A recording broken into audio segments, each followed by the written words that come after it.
হাতিয়া থেকে চুরি হয়ে যাওয়া সিএনজি 4 মাস পর সিলেট থেকে উদ্ধার। নোয়াখালী হাতিয়ার নবীর হোসেনের চুরি হয়ে যাওয়া সিএনজি 4 মাস পর সিলেট থেকে উদ্ধার করেছে পুলিশ। এ ঘটনায় আটক 4 জন চোর আদালতে স্বীকারোক্তি দিয়েছে যে তারা গাড়িটি সিলেটে নিয়ে বিক্রি করেছিল।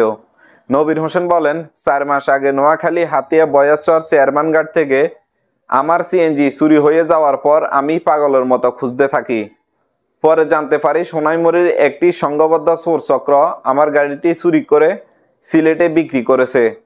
পুলিশের তৎপরতায় আমরা চোরদের ধরতে সক্ষম হই এবং সিলেট থেকে আমার সিএনজি উদ্ধার করা হয়। বর্তমানে 4 জন চোর জেলে রয়েছে। মোট 7 জন চোরে এই গাড়িটা চুরি করে তারা নিয়ে বিক্রি করে ফেলা সিলেট হবিগঞ্জ। হ্যাঁ, 4 মাস পর্যন্ত এই গাড়িটা হারিয়ে গেছে। অনেক খোঁজাখুঁজি করছে, আমাদের এলাকায় একদম কোনো জায়গা এখনো তন্ন তন্ন করে উনি চাইছে, পায় নাই। মোট 5 জন ধরতে সক্ষম হয়েছে চোর। 5 জনের ভিতরে 4 জন জেলে আছে, একজন রাত্রে চুরি করে দিয়েছে।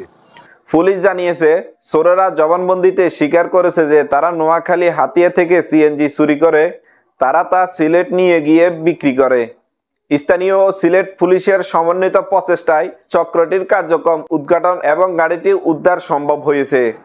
নবীর হোসেন পুলিশের প্রতি কৃতজ্ঞতা জানিয়ে বলেন, আমি নোয়াখালী হাতিয়ার পুলিশ প্রশাসনকে ধন্যবাদ জানাই। তাদের নিষ্ঠা ও কঠোর পরিশ্রমের কারণে আজ আমি আমার সিএনজি ফিরে পেয়েছি। হাতিয়া থানা ফাড়াইছে, হাতিয়া থানা থেকে আপনার সুদরাম থানা মামলা হয়েছে। সুদরাম থানা মামলা 4 মাস 3 দিন পরে যায় গাড়িটি আমাদের সুদরাম থানার এই তদন্ত ওসির ইয়েতে আপনার উদ্ধার হয়েছে। স্থানীয় সূত্রে জানা গেছে, এই সংঘবদ্ধ চোর চক্র দীর্ঘদিন ধরে নোয়াখালী হাতিয়া এবং আশেপাশের এলাকা থেকে যানবাহন চুরি করে দূরবর্তী স্থানে বিক্রি করত। হাতিয়ার থেকে গাড়িগুলো চুরি করে নিয়ে রংপুর, ঢাকা, চিটাং, সিলেট বিক্রি করে। পুলিশ আরো তদন্ত চালিয়ে চক্রটির অন্যান্য সদস্যকে শনাক্ত ও গ্রেপ্তারের প্রচেষ্টা করছে। এই ছিল হাতিয়া টিভির বিশেষ আয়োজন, আর আপনাদের সাথে ছিলাম আমি আব্দুর রহমান।